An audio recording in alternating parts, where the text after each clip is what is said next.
If you've never been to Frederick Social, shame on you. I'm here with Mike and Audi, the owners of this great establishment. Thank you for doing the show. Thanks for coming out. So you guys have been here now 3 years? December 9th. Oh, yes. Tell me just kind of how the idea got started for those people that don't know. As all good ideas come, we worked on it together. Yeah. We were just trying to think about a fun space that we would enjoy hanging out in, that kind of fit both of us. I love beer. I don't. And she wants nothing to do with beer. So we figured we wanted to have something that can incorporate both, but also we have 2 young kids. They were even younger at the time. And, we wanted a place where that would be family friendly, where we would feel comfortable bringing them. So breweries and wineries are all great, but it's either wine or beer. And then restaurants, the kids can't run around. We have one. She suffers from appendicitis. She can't stay still for more than 30 seconds. So, it's kind of what works for each person as they walk through the doors. People that have kids, we've got a kids play area. Adults that enjoy their adult beverages, we've got plenty of options for them. Healthy food, lots of vegan options, because we were always having trouble finding places to eat when we first approached the idea of Frederick Social. So it really was more a matter of making the place accessible to as many people as possible. Yeah. And I think also with that, coming up with what Frederick Social was going to be, we also felt like we needed to be a bigger part of the community. For example, we have the Charity of the Month, where it's an opportunity for not only us to learn what type of charities are available in the Frederick area and what they provide to the community, but also utilize that as a way to engage and educate our customers to say, hey, if you did not know, Frederick has these nonprofits. This is a way that you can either participate, volunteer, or donate. We also offer our space to them to do networking events or charity events during that month. So, that was a very big part. And then also, building the partner base of where we get our produce or our beer, our kombucha, because there's so many amazing suppliers locally. We wanted to find out who they were, what they did, and see how we could incorporate them into Frederick Social. Yeah, I love that, because you kind of make everything a story, right? And then it all ties into what you deliver. Your food, ma'am, is delicious. Thank you. So how long have you been crafting these amazing meals? Maybe it started when I lived in New York, when I was before your time. There was no time before me. I would host dinner parties with my friends in my small little apartment, and it would be once a month, and I would pick a theme, an ingredient, and the entire meal would revolve around that ingredient. And I just loved making food and having people come over, enjoy the food and drinks and talk and hang out. And I think I've always had it in me to have that kind of environment. Mike is the chief social officer, so he was born that way. Yes. Yeah, I'm a little bit friendly. So, You are, though. but I've always loved to cook. I love the chemistry behind it, of how you can take one little ingredient and put it with this thing that doesn't make sense, and it just tastes really good. Yeah. Yeah.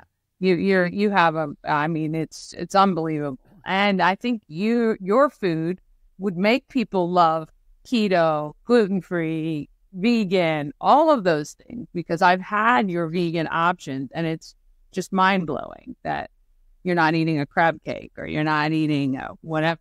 It's just amazing. Yeah, we're not trying to fool people. No. But it's a way to demonstrate that it can be delicious to eat a plant-based meal. Yeah.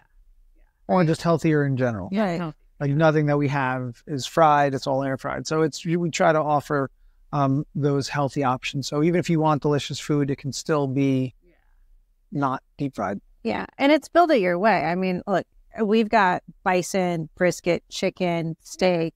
But the menu is designed so that you have a base that could be, free of any animal products.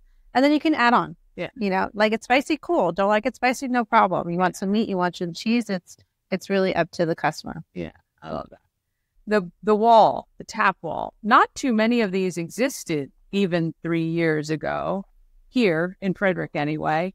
What was the decision behind putting in a tap wall? Libertarianism. I mean, the ability to just kind of do pour yourself how much you want of a beverage. You don't have to go for a full pour. You don't have to ask someone and feel like you're being a pain in the butt because you want a taste of this. And if you're like me, I'm like, I want to taste everything and then figure out what I want. So you basically come in, you get to try lots of different things, experience lots of different, drink types, and just enjoy whatever works for you in the quantity that works for you. It's pure optionality, which is, it's nice to have that. It is nice to have it because it does make me try things that I wouldn't typically, because I can just do a little taste. And I will even try a little bit of beer here and there. Before she decides that she doesn't like that beer either. Just to remind her. I'm like, right. And it's always because the beer has a combination of blueberry and I don't know, that sounds really good. So I was like, okay, I'll try it. And then I'm good. I'm like, that's good, but just enough. And even on like the cocktail side, I mean, we get pretty creative with the cocktails as well. Yeah. And, our Tipsy's Peach was named after our sprinkler unicorn thing for the summertime. But, who would have thought? Peach and vanilla and lemonade, and this amazing concoction. It's been a fan favorite for a couple of people. Are going to be very sad when it goes away. Just as seasonality changes, we'll bring on something else. But it's one of those where people really enjoy it and they get to try out different things a lot. Yeah. But in small quantities. So yeah, and for the cocktails, when you pour your first cup, it's going to taste the same the second and third cup, right? Because it's consistent. It's not one bartender to the other, whatever. It's consistent. And now the interesting thing is, we provide a lot of optionality here, but sometimes that still is not enough. So we added, like back in May, we added a regular bar. So when someone says, but I just want a gin and tonic, and that person says, well, I just want a spicy margarita with strawberry. So now we can kind of accommodate even more. Well, also, I think we have a very, very long list of non-alcoholic mocktails, sodas, and juices. And I think we have about 10 different non-alcoholic beers. So we literally try to give something to everyone. Yeah, even gluten-removed and gluten-free beer. In the 3 years now, what has been the biggest challenge? Turning off work, because you work with your life partner, my wife, but your life partner as well as your business partner. It's, we go out and we're like, cool, let's not talk about Frederick Social. And probably the first 2 topics have to do with Frederick Social. Yeah. It's Frederick Social. Well, and we live and breathe Frederick. Yeah. That's all we do now. Well, thankfully, it's a very nice place to live and breathe. But I know it would be tough. That would be the hardest thing. Yeah, for sure. If there was kind of one thing you'd want people of Frederick to know about Frederick Social that they may not, what would that be? I think it is that we're not a restaurant. We're not the sit-down experience that someone may be looking for a restaurant experience. We are a casual... one of our original phrases that we were going out to the public with was a new kind of cafe. That confused people because they're expecting lots of fancy coffee, which we don't do. We have coffee and we have French press coffee, but we don't. So that confused people enough. But the idea was it's more of a cafe type of experience with all of the accoutrement of a full kitchen and a full bar. Right. So, you can come here for coffee and dark. It can be that third place for you no matter what. It's basically what I would say is that people don't realize is we're meant to be the third place for you, whether you're coming here to work on Wi-Fi or eat food or drink or just socialize. I mean, one of the events we had recently was like a speed dating book swap. Yeah, it wasn't meant for the dating part. It was just more like you bring books, you swap it with someone, and every 10, 15 minutes, you discuss what each of the different books are that you each brought, and then you kind of go around. The library told us that they already had people coming in asking for some of the books from that event. that they read. So, but we try to have different kind of events, but still be that third place where you can do cool things that are different than just, sitting down at a table, having someone bring you stuff, you eat, and then you pay and leave. Right. It's meant, come hang. Yeah. Come do you. It's very friendly. Everybody, the staff is great. You can really just come chill and nobody's like, hey, get off my table. Got to turn it over. Right. So it's very relaxed that way. And you got a beautiful patio. And, I think it's really great when the weather's nice and sit outside and right on the creek. So that's really awesome. Anything coming in the next 6 to 12 months that you guys are willing to share? We're in holiday season. Yeah. So this place is a fantastic place for those work holiday parties or celebrations. Yeah. We provide kind of a full package where you don't have to worry about cleaning up the food.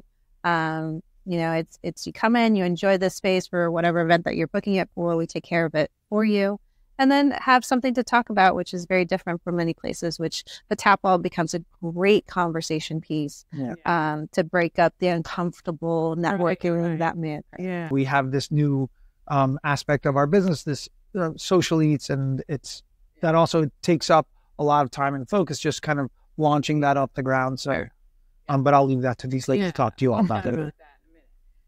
With the holiday parties, you can do either completely rent out private, or it doesn't have to be, right? Yeah. So we tell people there's 3 ways they can utilize the space. They can either rent out part or the whole space.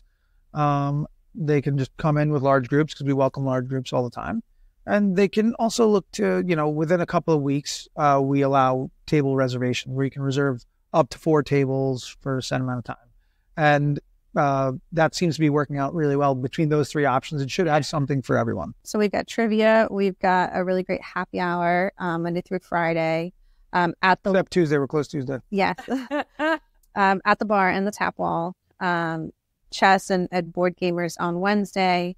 And then on the weekends, we have brunch, as you mentioned, college football and NFL on Sunday, as well as a late night happy hour starting at 8 p.m. on Fridays and Saturdays. Thank you guys for a lot.